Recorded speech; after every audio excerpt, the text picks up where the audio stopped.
Bharat hospital का मकसद आपकी सेहत, मल्टी स्पेशलिटी और नर्सिंग होम मिलेगा। भारत मेडिकल पर मिलेगा। भारत मेडिकल पर सब मिलता है। सोने के मशहूर व मारूफ ताजिर सैयद मोहसिन सुनार के यहाँ शादी ब्याह और दीगर तकारीब के लिए सोने के जेवरात जैसे अरबी डिजाइन के लॉन्ग हार, नेकलेस, गलसर, रानी हार वो दीगर दस्तियाब है। हजरत पीरपुरा नगर नांदेड़। अस्सलाम वालेकुम नाज़रीन, नांदेड़ उर्दू न्यूज में आपका इस्तकबाल है। चलिए जानते हैं आज की खबर।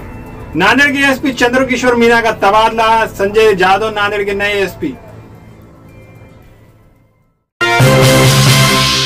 नांदेड़ के पुलिस सुपरिंटेंडेंट श्री चंद्रकिशोर मीना के औरंगाबाद के डिप्टी कमिश्नर पुलिस की हैसियत से तरक्की पर तबादला अमल में आया है, जबकि मुंबई पुलिस के डिप्टी कमिश्नर संजय जादव नांदेड़ के नए पुलिस सुपरिंटेंडेंट होंगे। रियासत के महकमा दाखिले ने 55 अहदेदारान के तबादले के अहकाम जारी किए। इसी तरह श्री फतेह सिंह पाटिल नांदेड़ रेंज के नए स्पेशल आईजी पुलिस होंगे। श्री पाटिल श्री चिरंजीवी प्रसाद की जगह लेंगे, जबकि तबादला औरंगाबाद के पुलिस कमिश्नर की हैसियत से अमल में आया।